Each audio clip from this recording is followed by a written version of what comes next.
Gurur-Brahma, Gurur-Vishnu, Gurur-Devo Maheshwaraha, Gurureva Param Brahma, Tasmai Shri Gurave Namaha. Chinmayam Vyapyat Sarvam Trilokyam Sacharacharam Tatpadam Darshitam Yena Asmai Sri Gurave Namaha. Tvameva Mata Cha Pita Tvameva Tvameva Bandhuscha Sakha Tvameva Tvameva Vedya Pravidam Tvameva Tvameva Sarvam Mama Deva Deva Tvameva Sarvam Mama Deva Deva.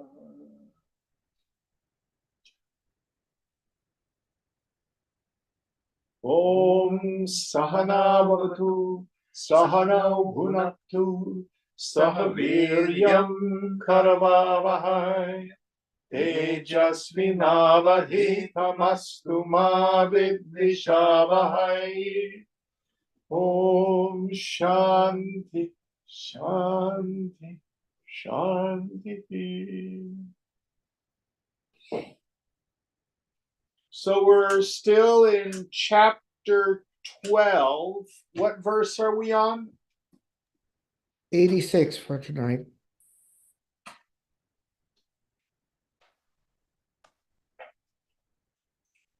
Okay. Can I start? Please.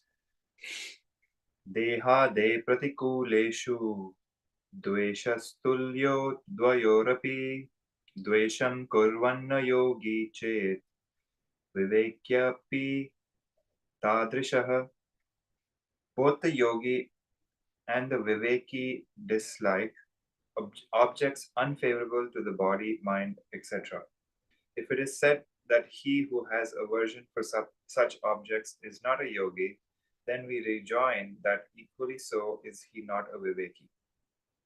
Is that Vidyaranya or the objector talking? I think it's with Vidyaranya. Let's go on. I'm not sure what he means by that. I think he may mean that, you know, pain is something that even the man of knowledge and the yogi, the Raja yogi, can experience. It's what do they do with that? Let's see what he says. Dvaitasya pratibhanam tu vyavahare dvayo samam samadhau neti chvet dvanna dvaitatva vivekanaha. It may be said that though in the world of relative experience both accept the conception of duality, the yogi has the advantage that there is no duality for him while in the state of samadhi. Our reply is that he who practices discrimination about the non-duality does not experience duality at that time. Okay, now he's made it a bit clearer. So the idea is when a person is in the state of samadhi, pleasant and unpleasant experiences are not available. Even when we're sick or have a pain in the body, we're in the deepest meditation and the mind ends. that pain is frequently not available. So here he's saying for the Viveki that we know its fundamental unreality dials down the experience.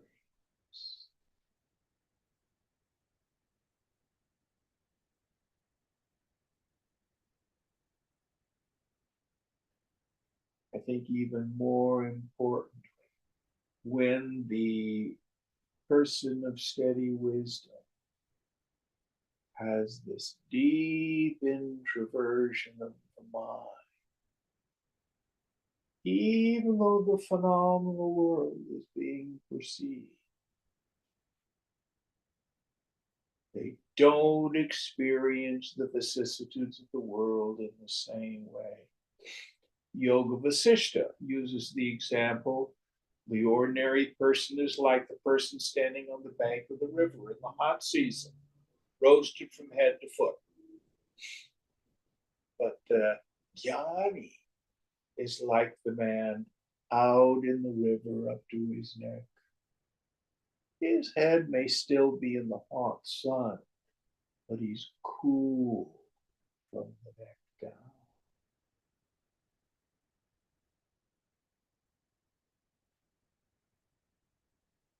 So the man of wisdom is not afflicted by pleasant and unpleasant circumstances,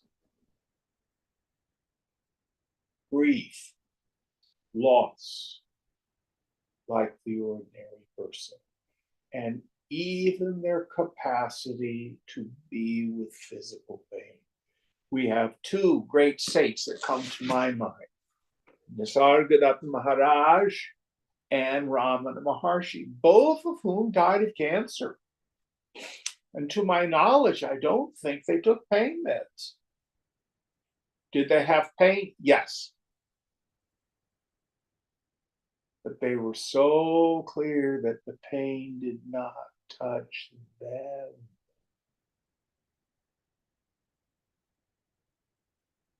And even Swamiji, towards the end of his life, so frail, couldn't breathe. He had diabetic neuropathy, heart condition, congestive heart failure. But did he ever complain? And when he was teaching, you would not even have known. Same vitality. All right, going.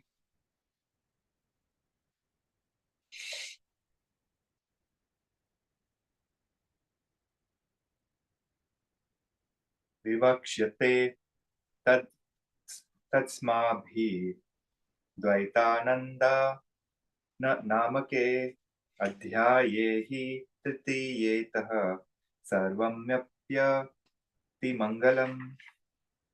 In the next chapter, called The Bliss of Non-Duality, we will enlarge on the theme of the absence of duality. Therefore, things told till now are free from defects. So he says, don't worry about it. We're going to talk about it in the next chapter. Is that the end of this chapter? There's one more and then the concluding verse. Okay. Sada pashya nijanandam pashya nikhilam jagat arthadhyogiti chetarhi santushto vardhatam bhavan. Doubt. He is a true yogi who in his contemplation is ever conscious of the bliss of the self and is unconscious of the external world. Reply. May the blessings of contentment ever abide with you. For the point is gained. This is the position of the Vivekin also. But the difference is for the Raja Yogi, their bliss is only available when they're in samadhi. But for the Viveki, they have sahaja samadhi. Is that not postulated in Raja Yoga too? I haven't seen it. Okay. I think you're probably right. I think my sense is probably at the last three levels of Raja Yoga, there's no difference at all with Jnana Yoga. But it is tradition to trash the other systems.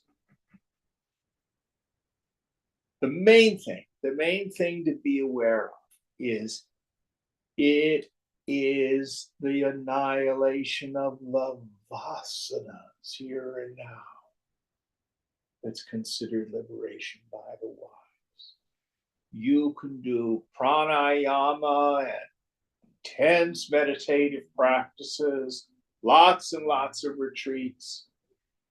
But if we don't do the manual labor, renouncing our attachments, renouncing our identifications, when we come out of meditation, we're going to still have problems. I don't like the term spiritual bypass. It's frequently used by psychotherapists as a way to trash people who are on the spiritual path through their misunderstanding. But there is a kind of avoidance where people spend a lot of time in meditation, they really discipline and stop the thinking, they have euphoric experiences. But when they come out, because they haven't done the renunciation, the world still is problematic. All right. And now there's a final verse. Yeah. Brahmananda bhide granthe mandanugraha siddhaye dvitiyadhyaya etasmin atmanando vivechitaha. In this second chapter of the section in which the bliss of Brahman is discussed, we have dealt with the bliss of the self, Atmananda, for the good of persons of spiritually dull intellect. So, if you got something out of this chapter, it means we have dull intellects. I enjoyed it. Let's go on. Let's review the salient points. So the major idea he put forward in this chapter is there is no happiness, no bliss other than the self. There's vasanananda, the bliss of deep sleep, unconsciousness, no mind, because there's no vikshepa shakti, no agitation. There's vishayananda, the bliss of the sense objects. Desire and object of desire become one. What I'm really tasting is a hit of my own bliss. Then there's Brahmananda, the bliss that I experience in deep meditation and samadhi. It's all the same. All the same. All right, next chapter. Prayodashayodhyaya Brahmanande Advaitananda. Chapter 30. The bliss of non-duality. Okay. Yogananda Puroktoya Sa Atmananda Ishyatam Katham Brahmatvametasya Sadvayasyeti Cheshrinu. The bliss of yoga, which was described earlier, may be said to be the bliss of the self. Doubt. How can the bliss of the embodied self, which is in duality, be identical with the bliss of Brahman, who is non-dual? Reply. Please listen. Okay, so is the bliss that we experience through the embodied experience, the vyavahara, the transactions, how can that be the bliss of the self? Aren't they different? Going on. Akashadisvave Akashadisvadehanta Taitriya Shrutitritam Jagannasatya Yandanan Dvaita Brahmatatataha. As described in the Taittiriya Upanishad, the whole world, from Akasha to the physical body, is not different from bliss. Therefore, the bliss of the self is of the nature of the non-dual Brahman.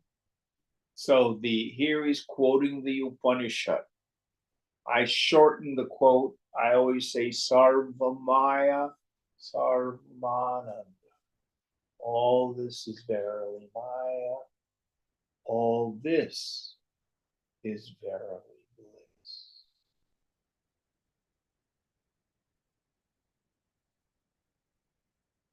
Going on. Anandadev tajjatam tishtatyananda eva tat ananda eva linam chet yuktanandat katham prithak. The world is born of bliss. It abides in bliss and is merged in bliss. How then can it be anything other than this bliss?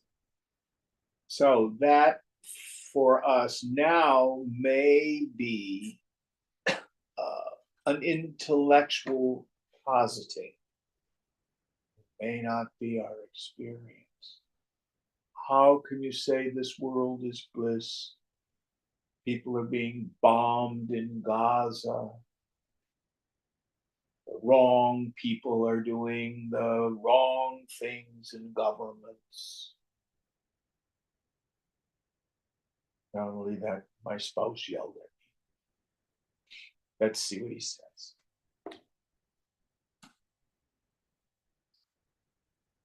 Kulalat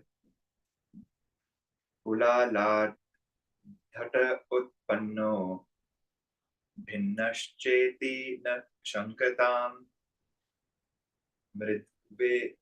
mridvadesha upadanam nimittam na kulalavat. The pot made by a potter is different from him, but let this not create any doubt, for like the clay, bliss is the material cause of the universe, not like the potter, the efficient cause.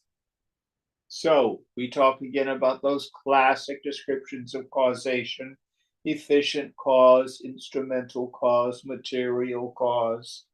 The potter is the efficient cause. The potter's wheel is the instrumental cause. The clay is the material cause. Brahman is Satchidananda. Brahman is the efficient, instrumental, and material cause of the whole world. If we're going to accept the premise that cause and effect in fact exists, let's see what he says. Tithir layascha kumbhasya kulale sto nahi kvachit drishtau tau mridi tad vastyat upadanam tayo shrutehe. The existence and destruction of the pot are never seen to rest in the potter, but its material cause the clay. Similarly, according to the Shruti passages, the existence and destruction of the universe, material cause is bliss. So the material world rises and falls. Its cause is Brahman, whose nature is bliss. And the changes in the name and form do not change Brahman. Just like the images in the mirror do not change the mirror. Let's see where he's going with this. I suspect, I won't suppose. Let's see what he says. Upadanam tridha bhinnam vivarti parinami cha arambhakam cha tatrantyau na nirasheva kashinau. The material cause is of three kinds. One, the vivarta, which gives rise to a phenomenal appearance not materially related to the cause. 2. The parinama, which gives rise to an effect, which is a modification or change of state of the cause. And 3. The arambha, which consists of effect being different from the causes. The last two, which presuppose parts, have no scope with reference to partless Brahman. Yes. So only the first. Read the first one again. The vivarta, which gives rise to a phenomenal appearance not materially related to the cause. So, for example, you look up in the sky and you see a rainbow. Its cause is water vapor in the atmosphere, but they're not materially connected. It isn't that the water drops change into a rainbow. Unlike these other two, where there's a substance, where the form undergoes change. The clay pot is no different than the clay. If I take dough, which is soft and mushy and gooey, and I bake it, the cake is different than the dough. It's got a shape, form, taste different, etc. That's the third one. All right, going on.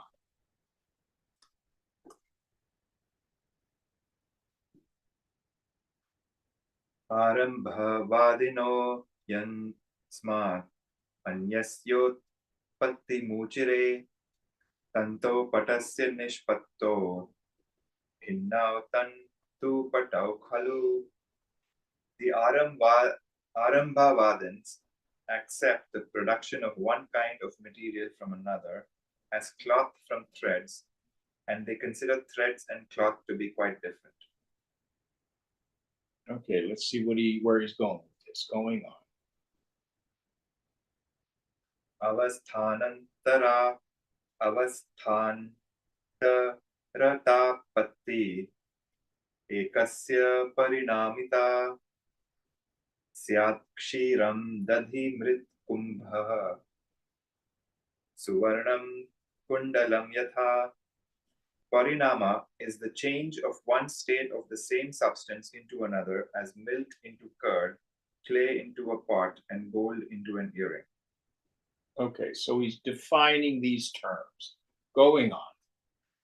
Avasthanta rabhanam tu vivarto rajju sarpavat niranshepyasta yas sau vyo minna talamalinya kalpatat. But vivarta is mere appearance of change of a thing or its state, not a real change, like a rope appearing as a snake. It is seen even in a partless substance, example the akasha, which has no shape or color, appearing as the blue dome. Yes. So he's using these, the example of the sky. It looks like a dome. It's not really there. It's an optical illusion. The snake in the rope. It isn't really there. It's imagined. Or my example, the rainbow in the water vapor. It's not really there. So that's the classic way in which the universe is seen to be caused by consciousness. It's not really caused, as in these other two examples. It appears seen but not real. Going on. Tato niransha anande vivarto jagadishyatam maya shakti kalpaka syat indrajalika shaktivat. So the illustrative appearance of the world in the partless bliss can be explained. Like the power of a magician, the power of Maya may be said to bring the objective world into being. Yes. So an Indrajala is an illusionist. a magician who does by sleight of hand. He makes something appear to be that's not really there. So here he's saying it is the Maya Shakti of the infinite that makes the universe appear. But actually, the very substance of the universe does not undergo change. It's still Satchidananda. And like the snake in the rope, I think the names and forms are solid and real and substantive and inherently joy giving or misery producing. Going on. Shakti Shaktat Prithak Nasti Tadvat Drishterna Jadibha Pratibandhasya Drishtva Cha Shaktaya Bhavatu Kasya Saha.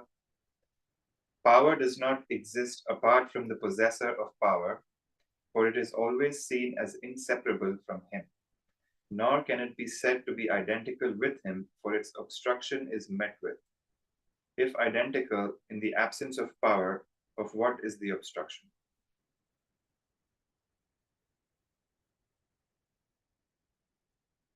So I'm not sure what he's driving at, but power is obstructed. It seems to be a bit of a non sequitur to me. Let's go on. Shakte Karyanumeyatvad. Did we skip a verse by any chance? No. Okay, go on. Shakte Karyanumeyatvad Karye Pratibandhanam Jwalato Greradahe Syat Mantradi Pratibandhata. Power is inferred from its effect. When its effects are not seen, we conclude that there is some obstruction to it. For instance, if the flames of a fire do not burn, we infer the presence of some obstruction, such as an incantation, etc. Okay, so he's building an argument, I suspect, that power in the world can be obstructed and therefore does not work. My friend Ed went out to start his car the other day and it wouldn't start. The electricity power was obstructed by a dead battery. Same idea. Going on. Devatma Shakti Swagunai Nirguna Munayo Vidan Parasya Shakti Virvidha Kriyajnana Balatmika. The sages perceived that the power of Brahman, called Maya, is concealed by its own qualities. Many are the aspects of this divine power, which is manifest as action, knowledge, and will. So we use Maya as a description of the appearance of this phenomenal world. My favorite definition of Maya is the word we use to describe how the impossible appears possible. How is it that consciousness, which is one without a second, without form, without shape, without cause,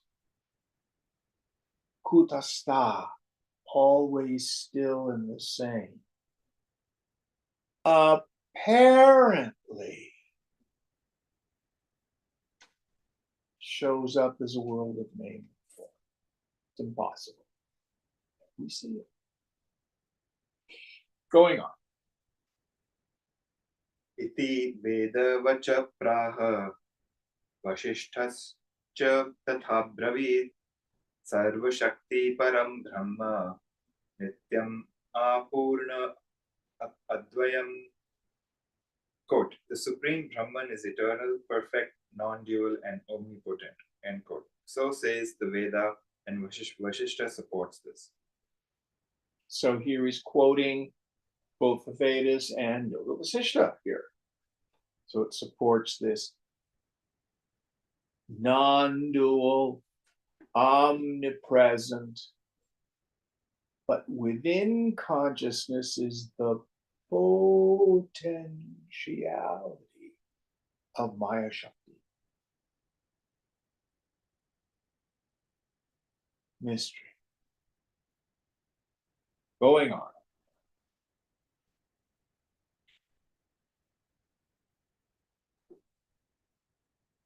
Yayola sati shaktyasau prakasha madi gacchati chit shakti brahmano rama sharire shupalabhyate.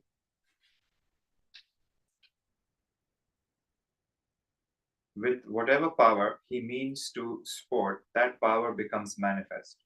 O Rama, the power of Brahman, which manifests itself as consciousness, is felt in the bodies of all beings. He's quoting something there. Yes.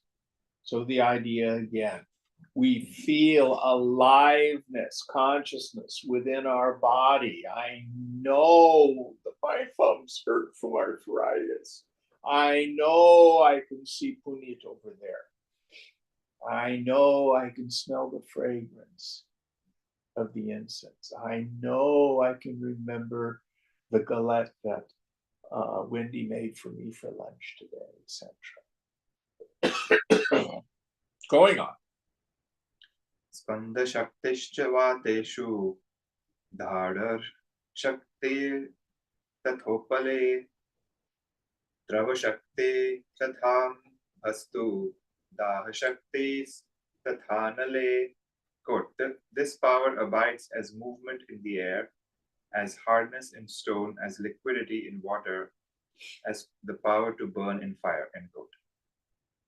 I don't know from what he's quoting, but he's I think it's Yoga Vashishta. Okay. So he's talking about these various powers that occur in consciousness and how they appear in the phenomenal world. Going on. Shunya Shakti Tatha Kasho Nasha Shakti Vinashini Yathande Antamar Mahasarpo Jagatasti Tathatmani. Quote, similarly, it abides as emptiness in Akasha and as perishability in the objects which are subject to destruction. As a huge serpent, it is latent in the egg, so the world is latent in the self. End quote. Same idea. And the idea that within consciousness itself is this potentiality, like the serpent in the egg. All things that ever have been manifested and ever will come to pass in the phenomenal world are all there potentially in Brahman. Going on. Phala Patra Lata Pushpa Shakha Vita Pamulavan Nanu Bije Yatha Vriksha Tathedam Brahmani Sthitam. Quote, just as a tree with its fruits, leaves, tendrils, flowers, branches, twigs, and roots is latent in the seed, so does this world abide in Brahman. Yes. And again, what he's riffing on there is the classic example of the Ch13 tree that shows up both in Gita and Kathopanishad. Going on. Kvachit Kashchit Kadachishcha Tasmadu Dhyanti Shaktayah Deshakala Vichitratvat Kshamatala Shalayah. Quote, due to variations in space and time, sometimes Some powers emanate from Brahman just as varieties of paddy from the earth. So paddy here is rice. So just as various kinds of rice come out of the earth, so also the whole variety of things and beings arise in Brahman. Going on. Sa atma sarvago rama nityodi tamahavapuhu yanmanangam naning shakti dhatte tanmanna uchyate. Quote, O Rama, when the all-pervasive, eternal, and infinite self assumes the power of cognition, we call it the mind. End quote. So here he's again quoting Yoga Vasishta. What is mind? It's when the all-pervading infinite assumes the power of knowing. When we have the triple T, the knower, the knowing, and the known. It's the mind. Going on.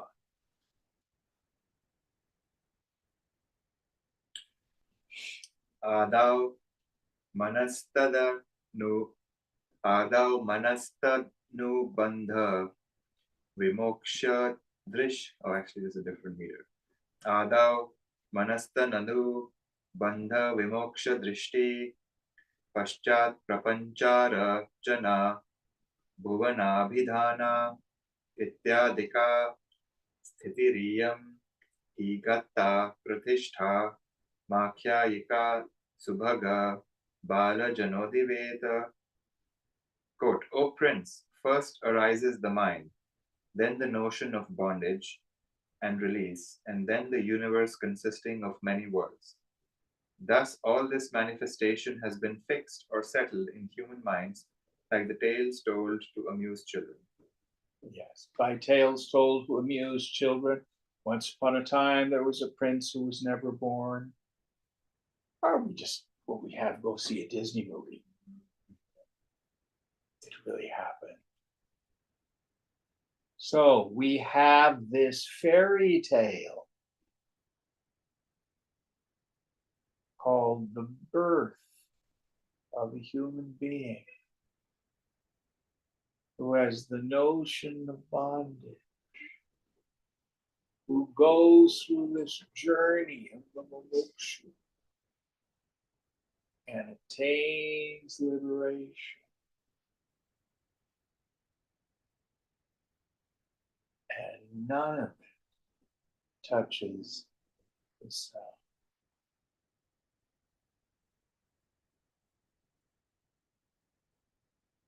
It's just another one of Brahman's dreams going on.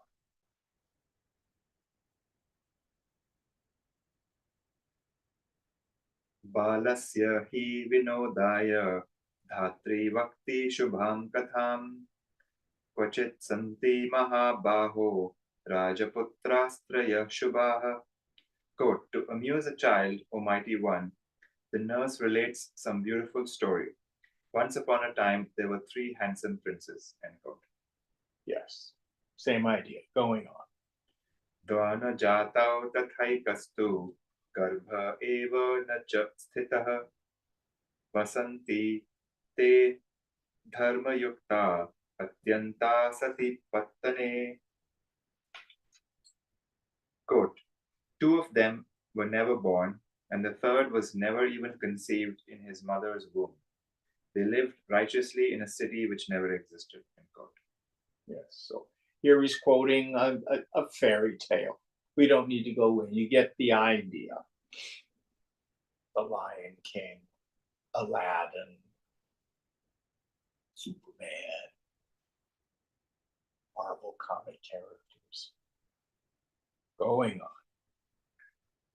Swakiyat shunya nagarat nirgatya vimalashayaha gachanto gagane vrikshat dadrishu phalashalinaha. Quote, these holy princes came out of their city of non-existence and while roaming, saw trees laden with fruits growing in the sky. End quote. So for some reason, he's going on and on with this fairy tale. Going on. Bhavishya nagare tatra rajaputra strayopi te sukha madhya sthitata putra mrigayavya vaharinaha. Quote, then the three princes, my child, went to a city which was yet to be built and lived there happily, passing their time in games and hunting. So the whole idea here is that through speech, we're able to create images. And if we follow the speech, the story, there's a relative reality. The story has an apparent existence.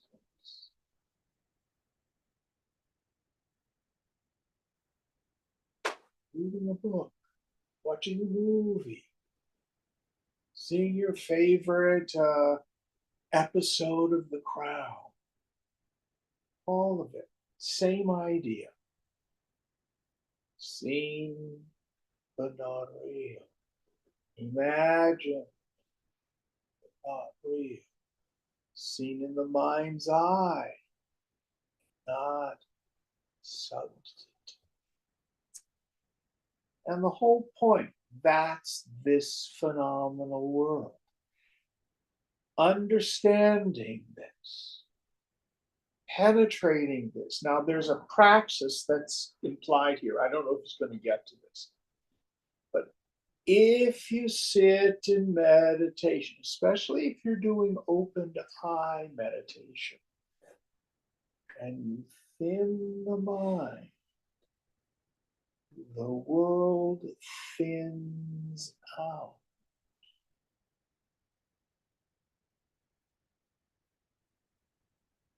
We come to see that my perception of it is the mind.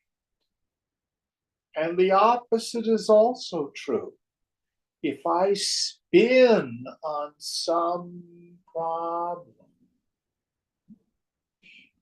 I was talking with a fellow just this weekend. He's a progressive. And he's so upset over the current politics that he's thinking, well, and he studied Buddhism some. Maybe ahimsa isn't what we need to do. Maybe people who are oppressed and wronged have the right to do violence. Maybe we should respond with guns. And he was pretty serious. And good old Janice said, ahimsa, where, and then all of a sudden he had to deal. Well, maybe ahimsa isn't right under all circumstances. But it's very, very interesting. But the cause of it is this narrowing, the intensity of thought, narrowing. This is so real. This is so real. And then all of a sudden, delusion, loss of discrimination, destruction. But we read in Gita last night. Thin the mind and the world becomes very diaphanous.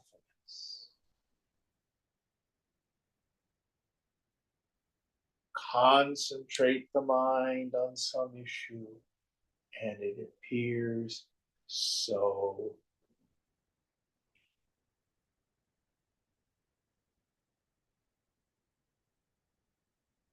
Any thoughts on this? Next verse. Dhatreti kathita rama balakakhya ikashubha Nishchayam sayayau balo nirvicharana dhiya. O Rama, the nurse thus narrated the beautiful children's tale. The child too, through want of discrimination, believed it to be true. So, is Santa Claus real? No. Which is the book of Santa Claus. Yet, in this country, we tell 4-year-olds, 5-year-olds about Santa Claus. And because of their lack of discrimination, they believe it. Or something all teenagers discover. They have the belief my parents are perfect. And then as they get more capacity to discriminate, oh my God, my parents are not perfect. You're so stupid. You don't understand the thing. All in a person's viewpoint.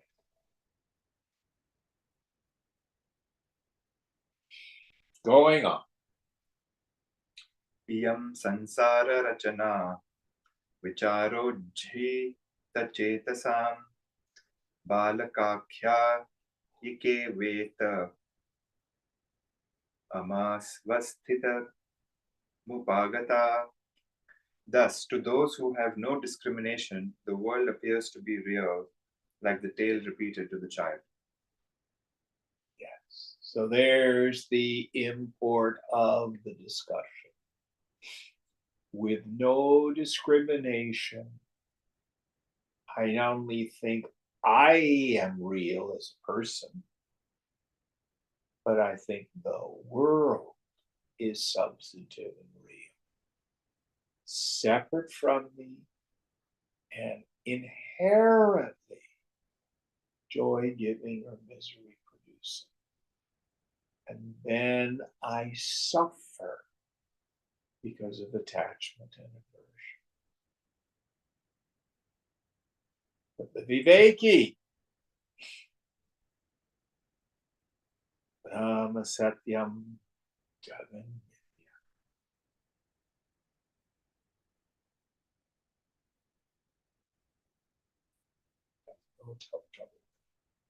Going on.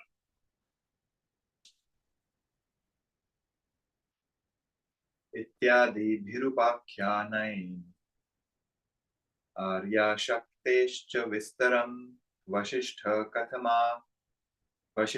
कथयामास सैव शक्तिर्निरूप्यते. By such entertaining tales, Vasishta described the power of Maya. This power is now being described more fully. So in Yoga Vasishta, over and over again, we get all these stories of various characters who have realities within realities within realities. Story of Leela, Padma, her husband. It's like the movie Inception. I've got to go eventually see, what's the one, the Matrix? Mm-hmm. Does that have the same kind of thing? Mm-hmm. Realities within realities. Yeah. And and there is no waking state, real thing that's not an illusion. If you can see it, it's illusory. That's the thunderous teaching of the scripture. So now he's going to go into this more fully. Let's see where he goes with it. Karyadashrayataschesha bhavechakti vilakshana sphotangarau drishyamano shakti tatranumiyate. This power is different both from its effect and also from its substratum. The blister, which is the effect, and the charcoal, the substratum, are cognized objects, but the power to burn is inferred from the effect, that is, via the blister. Okay, now he's giving an example, cause and effect. I see the hot charcoal, I touch it, I get a blister on my finger. The power to burn is inferred by the fact that I got a blister. Cause and effect. Going on.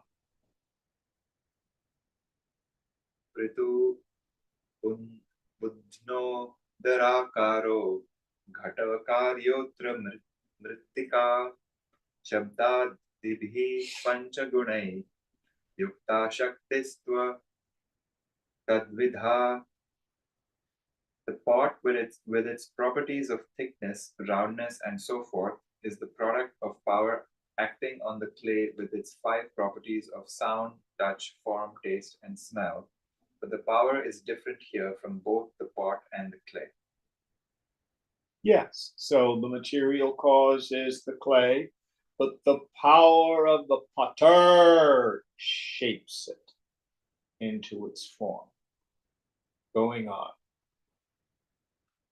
न पृथक्वार्दिन शब्दात् शक्ता वस्तु यथा तथा अत एव ह्यचिन्त्येषा न निर्वचन अर्हति. In the power that creates the pot, there is neither form nor quality. As it is, it remains even when it has produced the effect. It undergoes no change. It is therefore said to be beyond thought and description. So if I, the potter, have the idea of the pot in my mind, and I have the skill isn't intangible. The skill is that which is there, whether I'm making the pot or not. It's not even the idea of the pot. It's my skill as a potter. So this is the intangible that's there, whether the pot is there or not. Let's see what he does with this.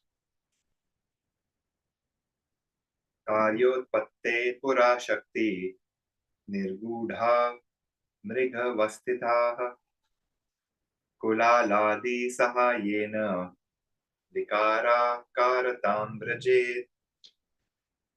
Before the creation of the pot, the power of giving rise to a pot is implicit in the clay. With the help of the potter and other means, the clay is transformed into a pot. Okay, so the power to be potified is inherent in the clay. If I have dough, I may make a loaf of bread, but I can't make a pot out of the dough. So the clay itself has that inherent kumbha shakti. Like a potential. Yes, that's one of the things that it can do. It can't become a gold earring. Going on.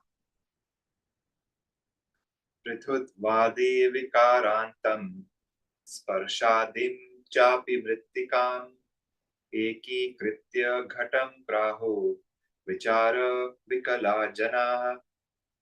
People of immature minds confound the properties of the effect with those of the cause, the clay, and speak of it as the pot.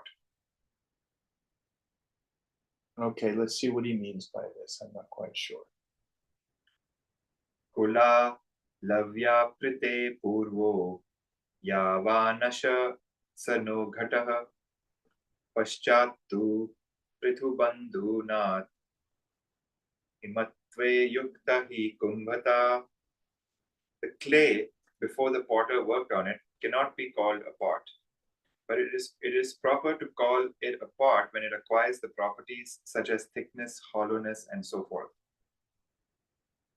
So it is the influence of the potter shakti that allows the clay to then be manifest as a pot. Let's see what his point is here, how that goes on to consciousness. स घटो न मृदो भिन्नो वियोगे सत्यनिक्षणात् नाप्यभिन्न पुरा पिण्ड दशायान् न वेक्षणात्. The pot is not different from the clay, as it has no existence apart from the clay. It is neither identical with the clay, as in the unmolded clay it is not perceived. So the pot is nothing other than the clay, but the pot is not a lump of clay. There is a difference. It assumes a name and form. Namarup. Let's see what goes on. अतोर निर्वचनीयोऽयं शक्तिवत्तेन शक्तिजः अव्यक्तत्वे शक्तिरुक्ता व्यक्तत्वे घटनामृत. Therefore, the pot, a product of power, can only be called indestructible, like the power which produces it. Hence, the product of power, when imperceptible, is simply called power, and when perceptible, it is called a pot.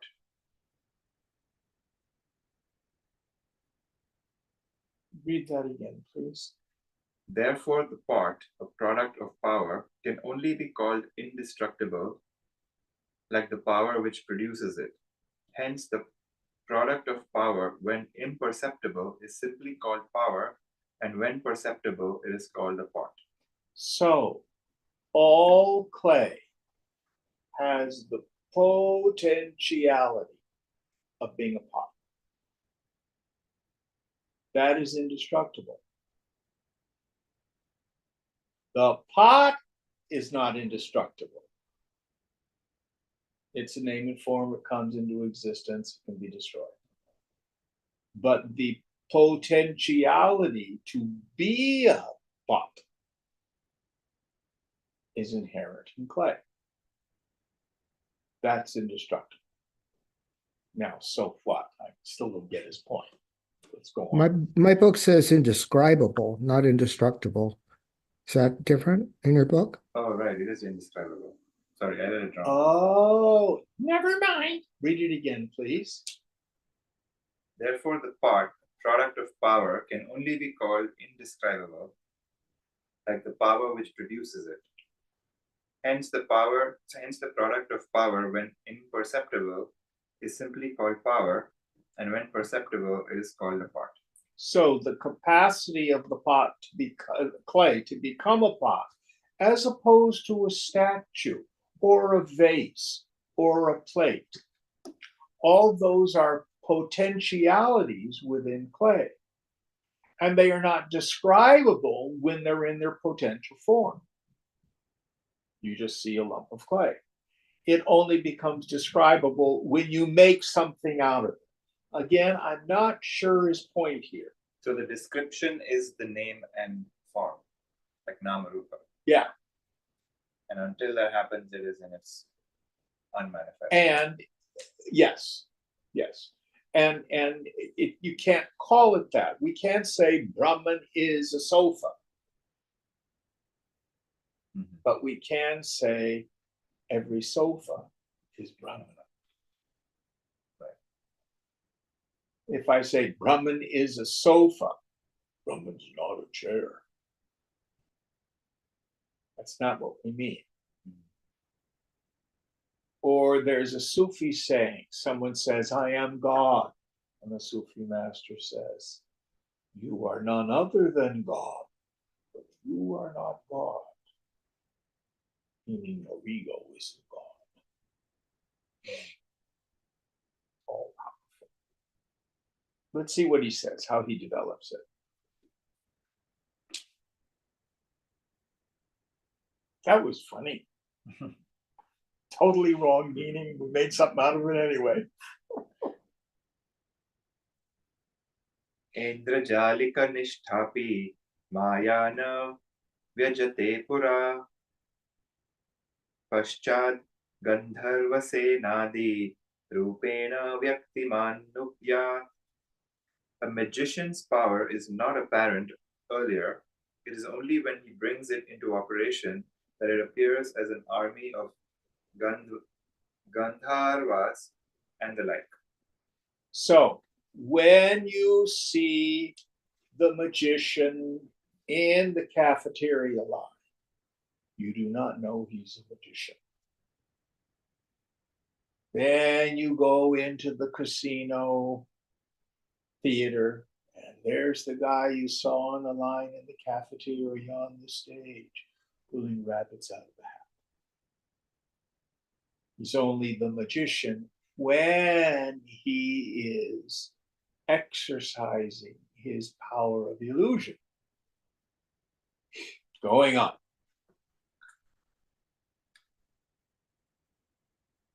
Evam mayam yatvena vikarasya dhritatmanat vikara dharamridvastu satyatvam cha bhravishruti. Thus, being elusive in the scriptures, the products of power are called unreal, whereas reality is predicated only of the entity in which the power inheres, example of the clay in which the pot inheres.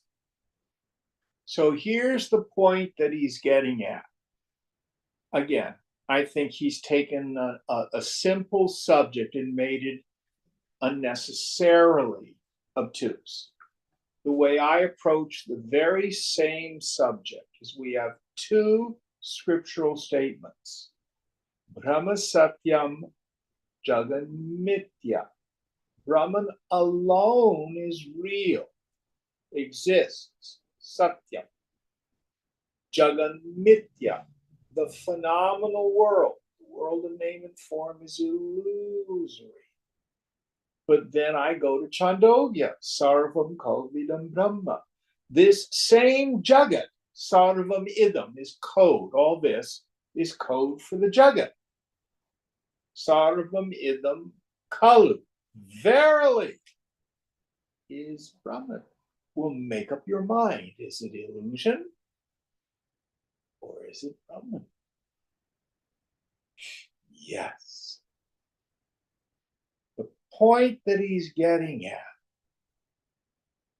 Brahman never leaves its swabhava, its nature.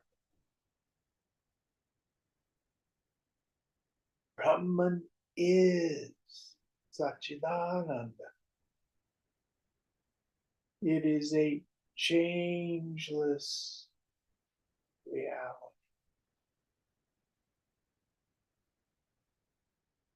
Yet, by its Maya Shakti, it appears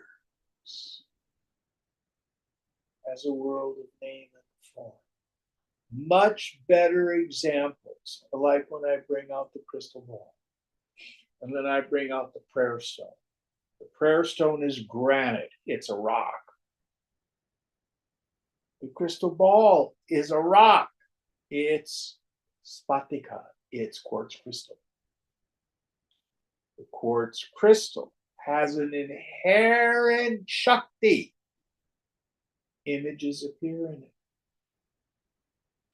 The granite stone, nothing.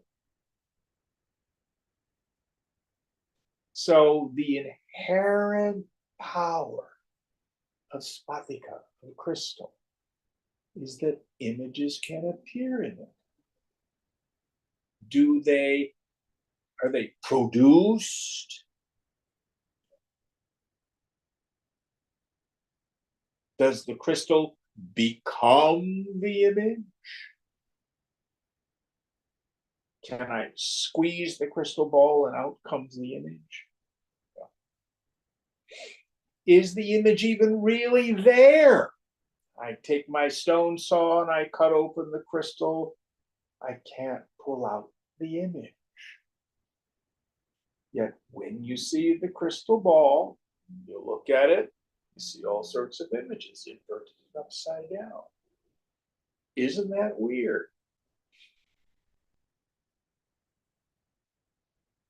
going to Gita. First, Krishna says, all this is strung on me like jewels on a thread. Think of like the Queen's pearl necklace. Krishna is the thread.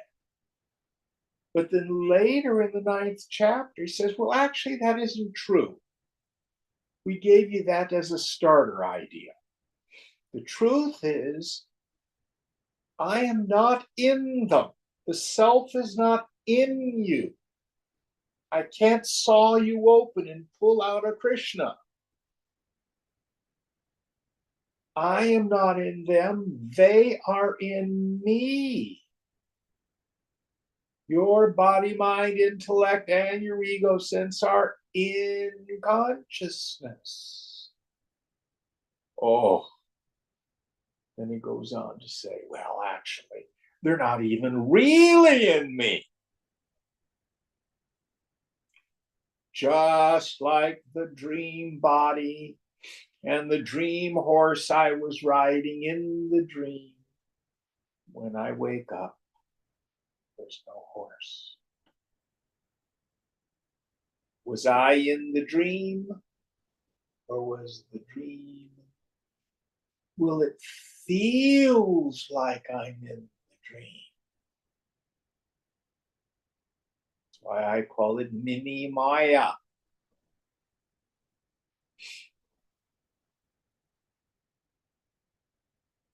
This is no different. So what? Don't worry. The ground of being, Brahman, is a changeless reality. What I'm seeing as a world of name and form is Brahman.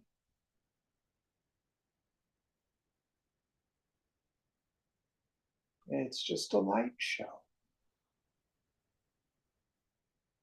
Jim, that's irresponsible. We have to do things about the suffering in the world. You can do that if you wish.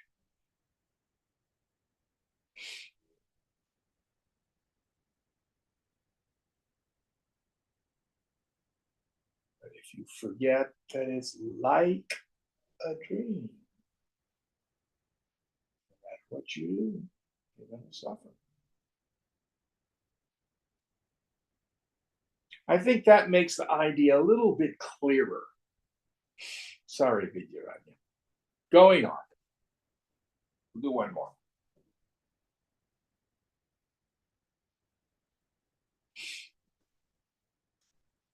Panga nishpadhyam na matram vikaro nasya satyata sparshadi guna yuktam tu satya kevala mrittika.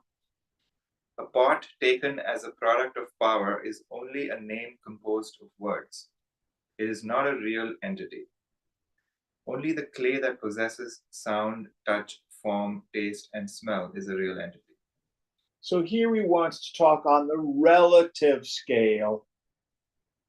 What is the distinction between the clay and the pot? When I hold the pot, I'm not holding this abstraction called pot. I'm holding clay. That's what it is. So also, people, places, things, and conditions are all just Brahman. Seen. But what's really here? Why I love that saying from Chandogya. I think it ought to be a Mahavakya. Sarvam Kalpidam Brahma. All this is there. Okay, we'll end here. What verse are we on for next week? 40. 40. We did 40 verses? Yeah, 39. Om Purnamada Purnamidam Purnat Purnamudachyate Purnasya Purnamadhaya Purnamevavashishyate. Om Shanti Shanti Shanti. Hari Om. Shri Guru Pyo Namaha. Hari